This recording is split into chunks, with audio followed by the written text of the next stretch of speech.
নমস্কার।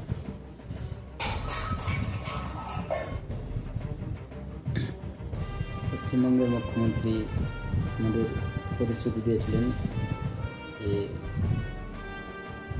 অন্নপূর্ণা ভাণ্ডার চালু করবে এবং ব্যাংকে ৩,০০০ টাকা করে দিবে, এবং আমরা কর্মী হিসাবে যেটা বলেছিল যে দায়িত্ব নিতে হবে, আমরা সেই দায়িত্ব নিয়েছি এবং আমরা